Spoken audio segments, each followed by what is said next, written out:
30-35 हजार ठिकाणी धाडी घातल्या। दाढी घालणं हा तुमचा अधिकार आहे, त्याच्याबद्दल आम्ही म्हणत नाही, शास्त्राचा अधिकार आहे।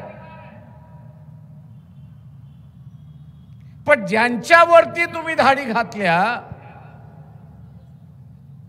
त्याच्यापैकी किती जणांना कोर्टाने शिक्षा सुनावली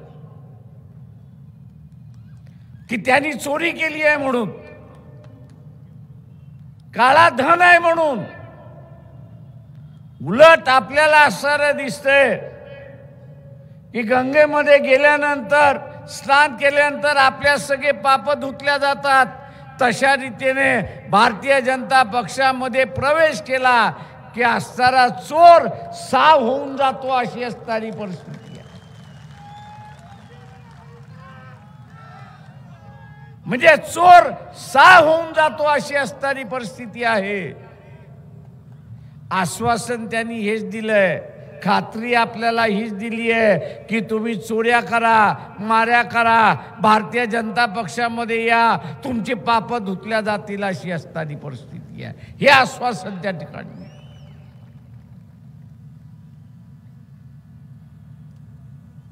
माझं आपल्या सगळ्यांना आव्हान आहे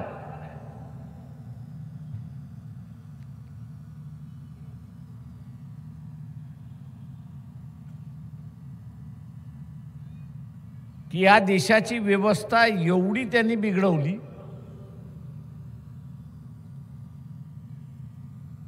की कोर्टाला, म्हणजे चीफ जस्टिसला, चंद्रचूडना म्हणावं लागलं की मी आता इथला इलेक्शन ऑफिसर आहे। चंदीगडच्या प्रकरणामध्ये, मेयरच्या इलेक्शनमध्ये, म्हणजे यांनी एवढं भय निर्माण केले की अधिकारी कोर्टासमोर सुद्धा खरं बोलत नाही अशी असणारी परिस्थिती। आणि म्हणून तिथे असणारा चीफ जस्टिस चंद्रचूड यांना म्हणावं लागलं की मी आता रिटर्निंग ऑफिसर आहे आणि मीच आता मतदान त्या ठिकाणी मोजणार। त्यांनी मतदान मोजलं आणि मोजल्यानंतर भारतीय जनता पक्षाचा माणूस जो जिंकलेला होता तो हारलेला होता, आणि हारलेला माणूस जिंकल्याला दाखवला होता अशी असणारी परिस्थिती। सरकार हमी काय देते की खऱ्याचं खोटं, खोट्याचं खरं, या बोटावरची थुकी त्या बोटावरची आम्ही तुम्हाला करण्यात मदत करणार आहोत अशी असणारी परिस्थिती। म्हणजे पूर्णपणे भ्रष्टाचार। न खाऊंगा न खाने दूंगा अशी असणारी जी गोष्ट आहे तिला खऱ्या अर्थाने उतरवलं व्यवहारामध्ये। न खाऊंगा न खाने दूंगा लेकिन मैच खाते रहूंगा अशी असणारी परिस्थिती त्यांनी त्या ठिकाणी।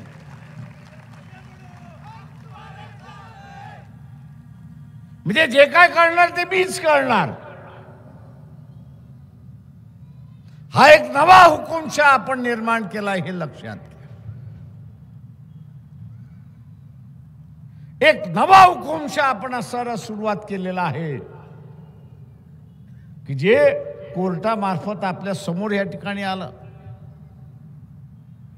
मित्रो,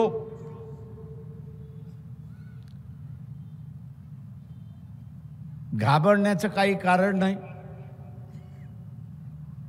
पण इथल्या व्यापाऱ्याने घाबरलं पाहिजे एवढं निश्चितपणे त्यांना सांगणार। सामान्य माणसाला घाबरण्याचं कारण नाही की आपल्या घरामध्ये सोनं नाही, नाणं नाही, नोटा नाहीत, पण व्यापाऱ्याने घाबरलं पाहिजे एवढं लक्षात घ्या।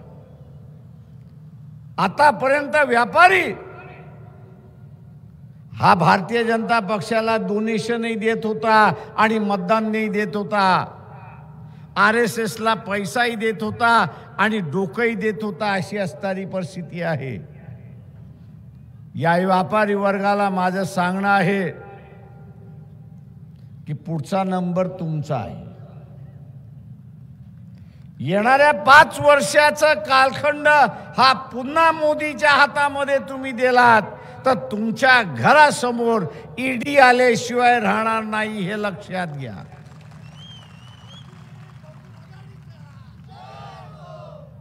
तुमच्या घरासमोर ईडी आल्याशिवाय राहणार नाही, हे लक्षात घ्या। मला लोक विचारतात कसं काय येणार।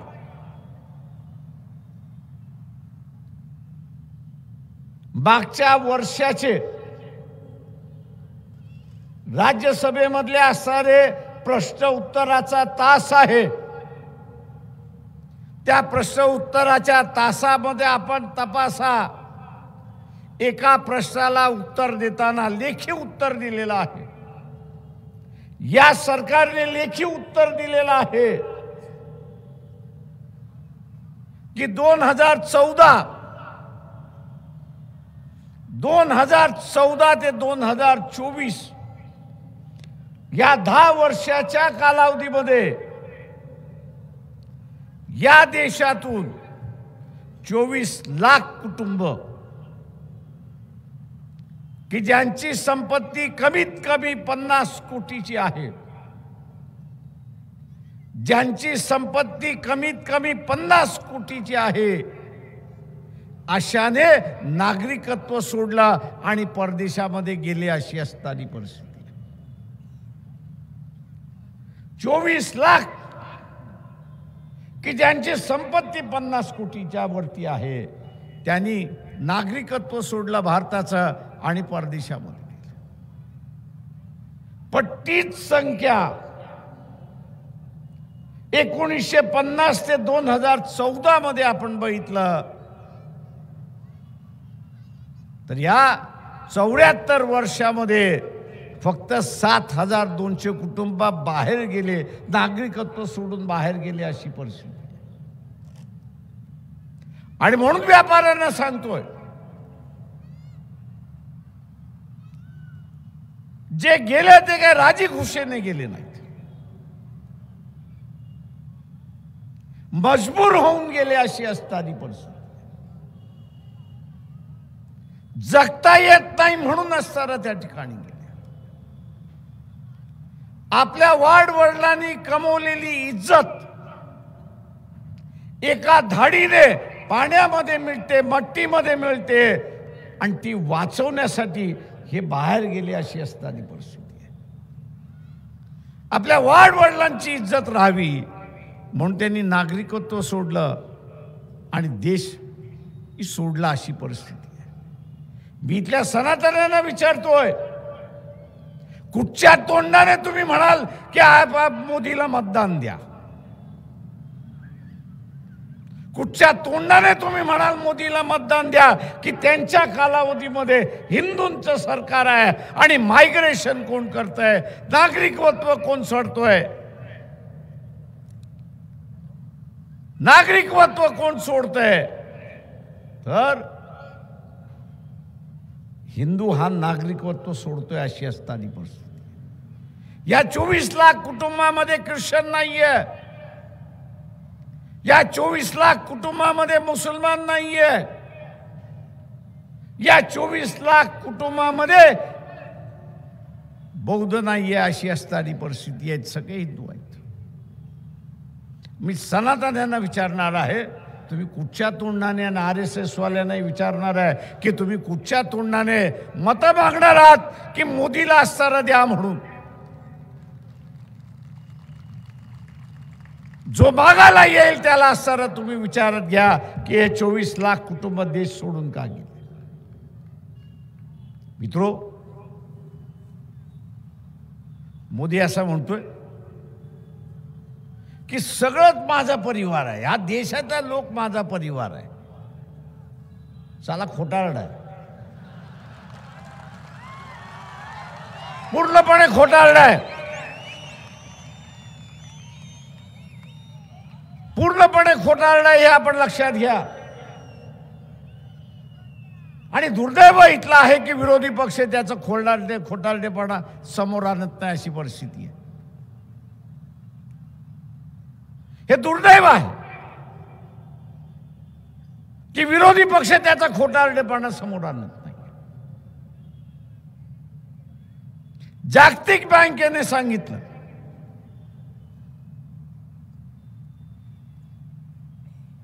की देशावरती नरेंद्र मोदी येण्याच्या अगोदर प्रत्येक माणसाच्या डोक्यावरती 26 रुपयाचं कर्ज, 24 रुपयाचं कर्ज होतं. 24 रुपयाचं कर्ज होतं 100पैकी. या 10 वर्षाच्या कालावधीमध्ये,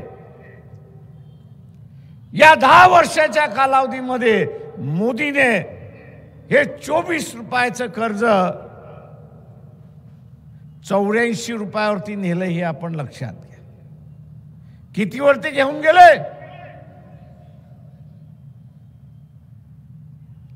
84 वरती त्या ठिकाणी घेऊन गेले. ताजी परिस्थिती.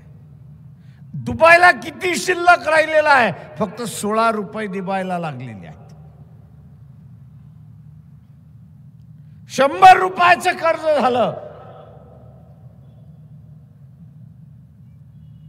पगार आपल्याला मिळतो, 10,000 पगार आपला मिळत असेल आणि बँकेला हप्ता म्हणून आपल्याला 10,000 रुपये द्यावा लागत असेल तर आपल्याकडे काय शिल्लक राहतं का? शिल्लक राहतं का आपल्याकडं? आणि शिल्लक राहिलं नाही तर मग काय होतं? घरदार विकायला काढतो ना. मोदीला पुन्हा 5 वर्ष आपण असताना दिला, RSS BJPला पुन्हा 5 वर्षाचा आपण दिला. 10 वर्षाच्या कालावधीमध्ये 24 रुपयाचं कर्ज 84 रुपयावरती घेऊन गेले. म्हणजे 10 वर्षाच्या कालावधीमध्ये त्यांनी 64 रुपयाचं असणारं कर्ज 60 रुपयाचं कर्ज वाढवलं अशी परिस्थिती आहे. म्हणजे वर्षाला किती झालं? 12 रुपये. शिल्लक किती राहिलेत? 16 रुपये. 2026 मध्ये हा देश कर्जामध्ये डुबलेला असेल आणि आपल्याला भांडी विकावे लागतील अशी परिस्थिती आहे. घरातलंच आपण उदाहरण घेतलं पाहिजे. जेवढा पगार येतोय तेवढा बँकेचा हप्ता गेला. जगण्यासाठी जगावं तर लागेल. मग आपण काय करतो? दारुड्यासारखा भांडी विक. भांडी विकून झालं तर घरातलं फर्निचर विक. फर्निचर विकून झालं की घर विक. आणि घर विकून झालं तर रस्त्यावरती झोप.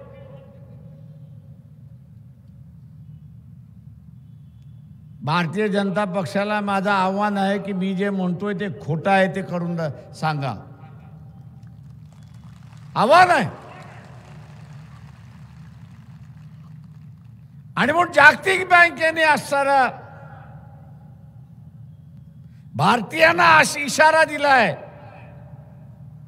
आणि सांगण्याचा प्रयत्न केलाय की तुम्ही कर्जामध्ये डुबणार आहात.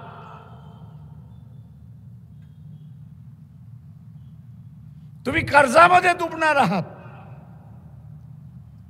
तुम्हाला कर्जामध्ये डुबायचं आहे?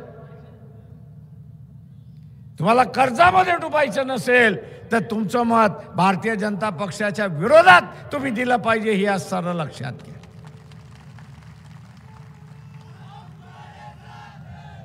ज्या शान आणि मान्य असताना हा भारत जगत होता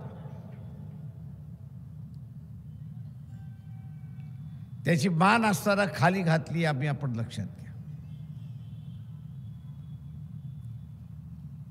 हा नवी मुंबईचा परिसर तरी फार मोठा आहे. इथली लोकसंख्या सुद्धा ते मोठी आहे. पण आपण मध्य वाचलं असेल की मालदीव सारखा असणारा एक छोटासा देश की ज्याची संख्या आज नव्या मुंबईपेक्षा अर्धी अशी असणारी परिस्थिती आहे. तिथला पंतप्रधान नरेंद्र मोदीला 56 इंच छातीवाल्याला काय सांगतो, ए तुझं सैन्य आहे ते इकडनं घेऊन जा.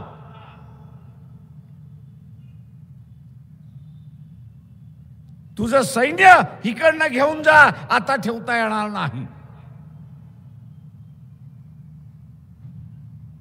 आणि या 56 इंच माणसाला हेही दम देता येत नाही की तुझं सरकार उलटून पाडून तुझा देश हा माझ्या ताब्यामध्ये घेईन, हेही म्हणण्याची ताकद राहत नाही अशी परिस्थिती आहे. आणि आता गिडगिडनं चाललेला आहे, नाही आपण असं बोलू, आपण करू, अमुक करू, तमुक करू. जगामध्ये भारताची नाचक्की झाली हे आपण असं लक्षात घ्या. या नव्या मुंबई सारखा लहान देश हा आता भारताला असणारा शहाणपणा शिकवायला लागला. याचं कारण की देशाची सगळ्यात मोठी ताकद ही आर्थिक ताकद असते हे लक्षात घ्या. सैन्याची ताकद आहे ह्याच्याबद्दल दुमत नाही, पण त्याच्याच बरोबर आर्थिक ताकद ही महत्वाची आहे.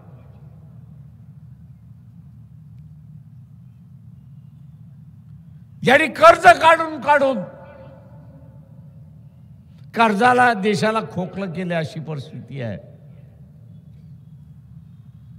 आणि म्हणून आता उठसूट लोक आपल्याला चॅलेंज करतात अशी परिस्थिती राहिली. हे जेवढा दिवस सरकार राहील तेवढे दिवस आपण खाईमध्ये जाऊ हे असताना लक्षात.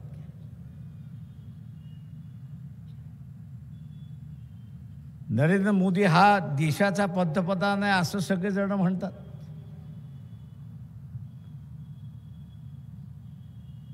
पण मला हा देशापेक्षा गुजरातचा पंतप्रधान अधिक वाटतो हे आपण असं लक्षात घ्या.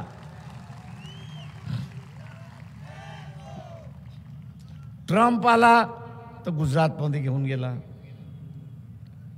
जपानचा पंतप्रधान आला गुजरातमध्ये घेऊन गेला, फ्रेंचचा पंतप्रधान आला त्यालाही गुजरातमध्ये घेऊन गेला. अरे दिल्ली काय झक मारण्यासाठी आहे का रे?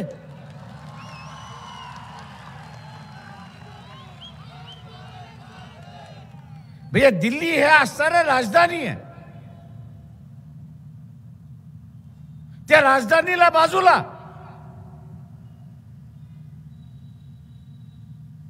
ती राजधानी बाजूला आणि जे काय आहे ते गांधीनगर आहे ना अहमदाबाद आहे. काय तर मला ढोकळा खायला घेऊन गेलो, गाठ्या खायला घेऊन गेलो.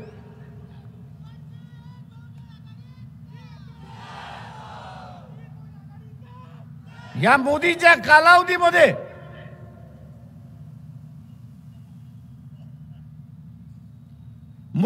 कालावधीमध्ये आणि माझं RSS ला आव्हान आहे की मी जे सांगतोय ते खोटं असेल तर जाहीरपणे सांगावं.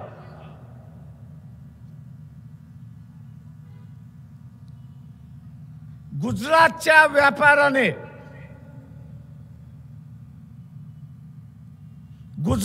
व्यापाराने इम्पोर्ट सबस्टिट्यूट ज्याला आपण म्हणतो की आपल्या देशामध्ये माल होत नाही ते माल ह्या देशामध्ये निर्माण करण्यासाठी तुम्हाला बाहेरून मशिनरी आणायची असेल तर तुम्ही आणू शकता, त्याच्यावरती तुम्हाला इम्पोर्ट ड्युटी बसत नाही. तुम्हाला इम्पोर्ट ड्युटी बसत नाही, पण एक अट आहे त्याच्यामध्ये आणि ती म्हणजे जेवढी इम्पोर्ट ड्युटी तुम्ही वाचवता तेवढा तुमची फॅक्टरी उभी राहिल्यानंतर तुम्ही माल एक्सपोर्ट केला पाहिजे. मशिनरी आणताना तुम्ही असणारा ॲक्च्युअल कॉस्टवरती आणायचे, त्याच्यावरती टॅक्सेस भरायचे नाही, ती इम्पोर्ट ड्युटी भरायची. पण तुमचा कारखाना सुरुवात झाला की मग तुम्हाला जेवढी सूट मिळालेली आहे तेवढ्या सूटचा माल हा तुम्ही एक्सपोर्ट केला पाहिजे. कागदावरती फॅक्टऱ्या झाल्या, या सगळ्या फॅक्टऱ्याचं ऍप्लिकेशन करणारा, अर्ज करणारा गुजरात राज्यामधून आल्या. गेल्या 10 वर्षामध्ये याच्या खाली जी लूट झाली, इम्पोर्ट सबस्टिट्यूटच्या नावाखाली लूट झाली, ही 8 लाख कोटीची लूट झाली. हे आपण असणारा लक्षात. 8 लाख कोटीची असणारी लूट झाली आणि एका विरोधातही कारवाई नाही अशी असणारी परिस्थिती आहे. कारण का तर ते गुजरातचे आहेत.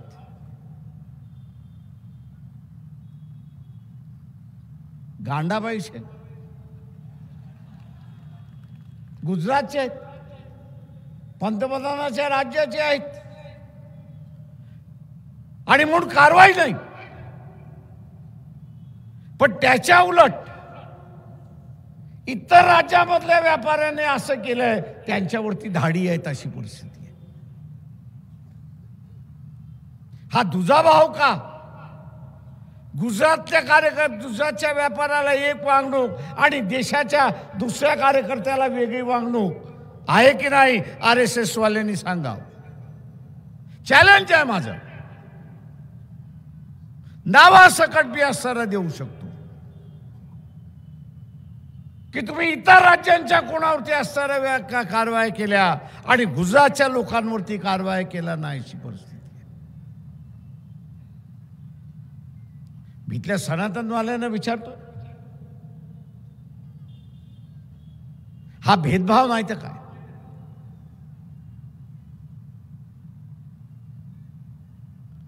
गुजरातच्या माणसाला एक वागणूक, उरलेल्या राज्यामध्ये एक वागणूक.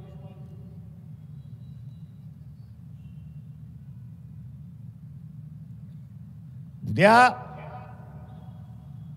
याला पुन्हा तुम्ही असणारा जर सत्तेवरती आणलं तो 2-4 कारखाने गेले, आपण बघितलं.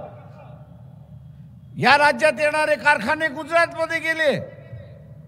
5 वर्ष याला राज्य दिले, ते इथले सगळे कारखाने गुजरातमध्ये गेल्याशिवाय राहणार नाही, हे लक्षात घ्या.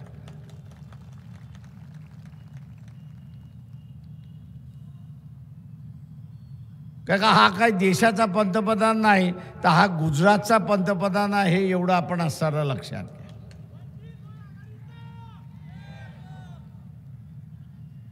मला माहिती आहे की तुम्हाला पचणं कठीण जाणार आहे. इथले कारखाने निघून गेले की मग तुम्ही म्हणायला सुरुवात करा, अरे ते आंबेडकर म्हणत होते खरं होतं, आपण ऐकलं पाहिजे होतं.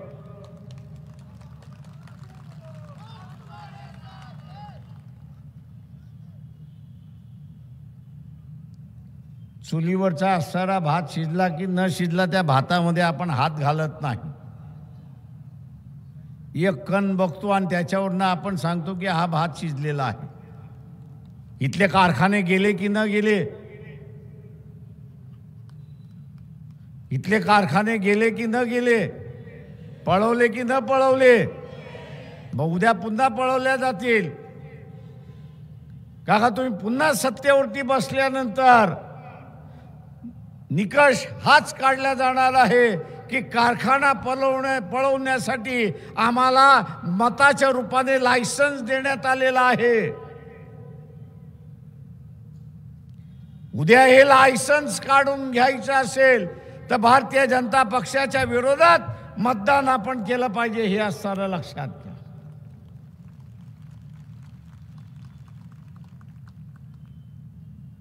इथे बँकेचं असणारं कर्ज किती आहे कोणाला माहित आहे का? 12 लाख कोटीचं असणारं बँकेचं कर्ज आहे. की ज्याच्यापैकी 8 लाख कोटी हे NPA आहे, म्हणजे नॉन परफॉर्मिंग एसेट्स आहे, येणार शकत नाही पैसे असं बँक म्हणते. पण या 8 लाख कोटीपैकी गुजरातच्या बँका आहेत, गुजरातमध्ये ज्या बँका आहेत त्यांनी याच्यापैकी 6 लाख कोटी दिलेले आहेत.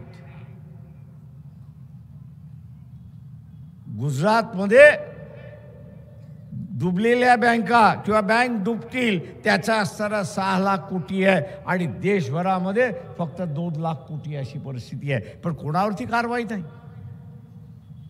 का कारवाई नाही? तर तो गुजरातचा आहे.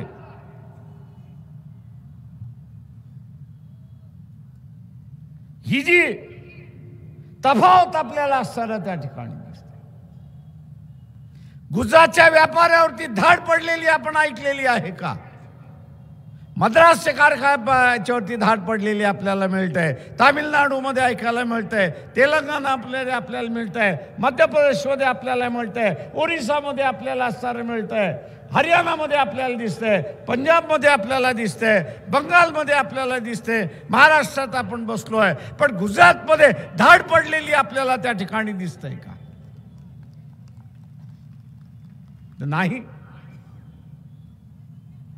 उरलेले असणारे चोल व्यापारी आणि गुजरातमधले असणारे सच्चे व्यापारी असा जो शिक्कामोर्तब केला जातोय तो आपण थांबवणार आहात की नाही, हा महत्वाचा भाग आहे. आणि म्हणून मित्रो, 10 वाजायला आलेत, मी ह्या ठिकाणी थांबतोय. आपली एक सगळ्यांची जबाबदारी आहे.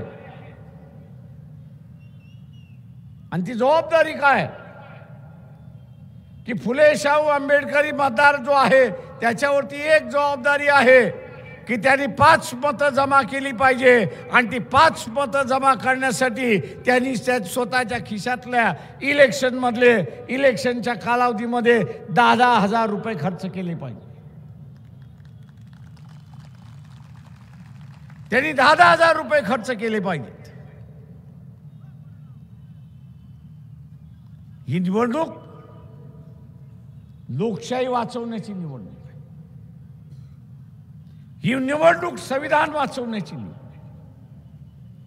ही निवडणूक उद्याच्या असणाऱ्या पिढीचं स्वातंत्र्य राखण्याची असणारी निवडणूक आहे. आणि म्हणून ही आपली निवडणूक आहे. ही नुसते उमेदवार आणि राजकीय पक्षाची उमेदवार नाही, तर ही सर्वसामान्य माणसाची असणारी निवडणूक आहे. आणि म्हणून आपण सगळेजण त्याच्यामध्ये सहभागी घ्याल आणि पुन्हा भारतीय जनता पक्षाचं सरकार आपण येऊ देणार नाही याची दक्षता आपण घ्याल. एवढं बोलतो आणि आपली रजा घेतो.